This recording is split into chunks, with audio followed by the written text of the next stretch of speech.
Hi everyone, this is Learning with Linda, and today bringing an update for the 2023 SNAP benefits. And guys, talking about SNAP benefits, there's actually changes coming to these SNAP benefits on September 1st. Of course, I'm going to be providing you in this video all these details. Now, we're also going to be discussing the cost of living adjustments that will be starting on October 1st. Once again, here we're talking about SNAP 2024 cost of living adjustments. And then I'm also providing you with the payout dates for the regular SNAP benefits for the month of September for all 50 states. And then I also have some additional information where rebates are available for seniors in 2 specific states. And guys, these rebates can range anywhere between $900 to $1,000. So make sure you guys stay until the end of this video to ensure that you receive this information. Now, before we get started, if you're interested in the latest news regarding stimulus, child tax credit, SNAP, p-ebt, and everything in between, make sure you hit that like and subscribe button down below. Now let's get right to it.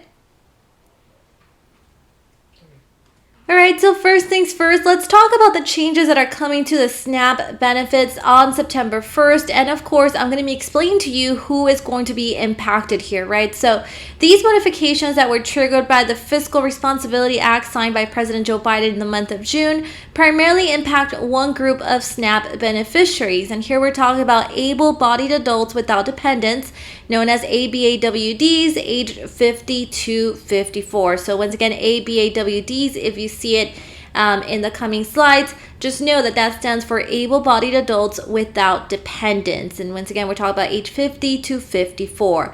So currently those who are 18 to 49 able-bodied and without dependents are obligated to abide by the SNAP general work requirement to receive food stamps. So what's exactly changing, right? So now starting on September 1st, able-bodied childless workers who are 50 years old will also need to meet those work requirements to receive SNAP benefits. And then starting on October 1st, the age requirement will be expanded up to 52 years of age. Then next year on October 1st of 2024, the age requirement will also expand again to age 54. Now let's assume you are in this group and you're not able to meet the work requirements. Well, you will only be eligible for SNAP for 3 months of benefits in a 3-year period. So in order to fulfill the work requirement, ABAWD must work 20 hours per week on an average of 80 hours monthly, and qualifying work may be in exchange for money, in kind, or unpaid at an established volunteer site. Now, these requirements are set to expire on October 1st of the year 2030. However, there are 3 new exemptions on those ABAWD work requirements. That would be homeless people, veterans, or youth ages 18 to 24 who aged out of foster care are all exempt from these requirements.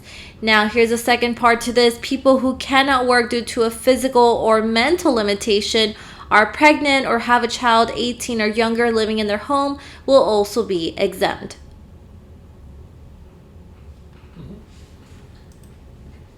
Now let's talk about some rebates that are going on. So I don't know if you've heard, and if you live in the state of Maryland, there's a rebate of up to $1,000 going to seniors and low-income families, but you must apply and you pretty much have until October 1st.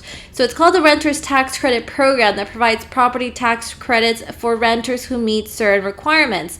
Now, the program provides financial assistance in the form of a direct check payment of up to $1,000 per year for tenants to use towards their rent. Now, you might qualify if you are over 60 years of age, or you are permanently disabled, or you are younger than 60 years old, and during 2022, you had at least one dependent under the age of 18 living with you and did not receive federal or state housing subsidies or reside in public housing. And so once again, I remind you that you must apply in order to receive these renters tax credits. Here I am on the maryland.gov website. It's the Department of Assessments and Taxation. It says here renters tax credits.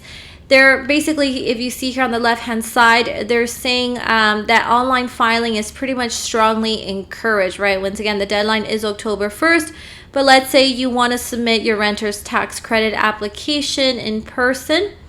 And so here it gives you pretty much 2 options here, homeowners or renters. Let's say you're applying for the renter's tax credit. So you go ahead and click there. And then you can see here it tells you the application form to apply online, or you can download the form. Let's say you download the form, and so this is what it looks like. Then you just have to make sure you follow the instructions. And once again, if you wish to apply online, you also have that option. Now, I also came across this other website that is the marylandtaxcredit.com/renters, and they were a little bit more straightforward with explaining who qualifies pretty much for this renters tax credit program going on. So as you can see here, once again, the deadline to apply is October 1st. Gives you a little bit of information here in terms of the processing timeline, which would be anywhere between 30 to 90 days.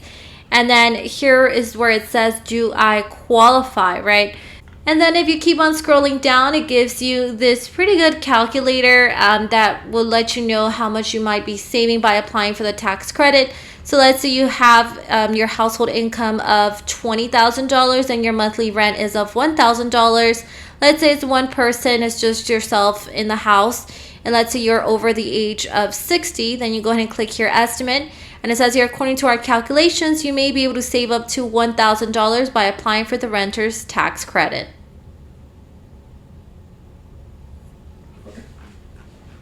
Next, we have the state of Connecticut, where Connecticut also has rent rebate applications available for seniors until October 1st. Once again, this amount could range anywhere between $700 to $900 in rent rebates. So state law provides a reimbursement program for Connecticut renters who are elderly or totally disabled and whose incomes do not exceed certain limits. So persons renting an apartment, a room, or living in cooperative housing or a mobile home may be eligible for this program. Renters rebates can be up to $900 for married couples and then $700 for single persons. It says application may be made at the municipality social service agency or the assessor's office between April 1st and October 1st. Now, some towns take applications at their human/social services departments as well. So to be eligible, recipients must meet the following qualifications, and that is to be a Connecticut resident for at least 1 year and be age 65 or older, or be age 50 or older and the surviving spouse of a renter who at the time of the renter's death had qualified and was entitled to tax relief, or be age 18 or older and eligible to receive Social Security disability benefits. Now, if you wish to apply for the renter/rebate program, here's pretty much information regarding that. So I'm on the website for the state of Connecticut, which is the Office of Policy and Management. And I will tell you that it says here applications may be made at the municipality social services agency or the assessor's office between April 1st and October 1st. It says here to file with local municipality only. Do not send to OPM. They don't want you to send it to the Office of Policy and Management according to here to their instructions, right? So if you go ahead and click here, the taxpayer renters rebate application, that's the form that you'll be needing. And so when you open it up, this is what it looks like. Now, I have noticed that the application form may look a little different depending on which city you're applying from. So let me, for example, give you one example here. I'm on East Hartford for Connecticut. It's one of those cities, right, of course, in your state. Once again, they're talking about the renter/rebate program. Now, if we go ahead and scroll down here where it says how to apply, right? And then you click on that link that says here, it takes you almost to the exact same application that I previously showed you. Just a couple things are different. Here's another example, City of New Haven. They are also talking about the same program on their website under elderly services. And then it says, please click here. And so their application looks a little different from what I've noticed. So I would just recommend to double check with the staff of your city when you're applying and just make sure you continue to follow their instructions. And in case you haven't heard about the new SNAP cost of living adjustments for 2023 through 2024, here are pretty much all the details. Now, guys, this is expected to start on October 1st, pretty much. So the USDA adjusts SNAP maximum allotments, deductions, and income eligibility at the beginning of each federal fiscal year. Now, the fiscal year begins on October 1st. The changes are based on changes in the cost of living. So this memorandum provides the fiscal year 2024 cost of living adjustments to the Supplemental Nutrition Assistance Program maximum allotments, income eligibility standards, and deductions. Now, according with the Food and Nutrition Act of 2008, the COLAs are effective as of, once again, October 1st. Now, the maximum allotments will increase for the 48 states in DC, Alaska, Guam, and U.S. Virgin Islands. However, only Hawaii will see a decrease in their SNAP allotments for the 2023 through 2024 fiscal year. The minimum benefit for the 48 states in DC will remain the same at $23. So I just want to be very clear here. The changes are exactly to the maximum SNAP allotments, okay? It doesn't mean everyone's getting an increase. It's only for those that qualify for the maximum SNAP allotment. So this is pretty much what it would look like, right? So if you receive the maximum SNAP allotment in 2022 through 2023 fiscal year, and let's say you were just one person by yourself, you received $281. Then in 2023 through 2024 fiscal year, if you continue to qualify for the maximum SNAP allotments, then that amount would change to $291. But when it comes to the minimum SNAP allotments, seems like those are staying the same for all 48 states in DC, which would be the amount of $23.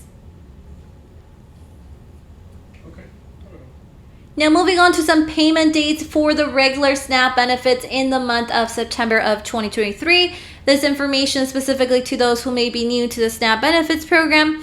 So the SNAP benefits program typically follows the same payment schedule from month to month, with the exact dates varying from state to state. So some states issue all of their food stamp payments in one day or over the course of 3 days, while others continue to send out payments for the majority of the month. Now, Alaska, North Dakota, Rhode Island, and Vermont send out all SNAP payments on the first day of the month. All other states and the District of Columbia will begin issuing payments through the month of September. So here we have the SNAP payout dates for the month of September. Once again, these are payout dates for the regular SNAP benefits. So take, for example, here Arizona, September 1st all the way through the 13th. Indiana, September 5th all the way through the 23rd. Then we have Massachusetts, September 1st all the way through the 14th, and New Mexico, September 1st through September 20th. For South Dakota, September 10th, and Texas, September 1st all the way through the 28th. And that is all the updates that I have for today. Remember to turn on your notification button to know when I have uploaded a new video. See you guys next time.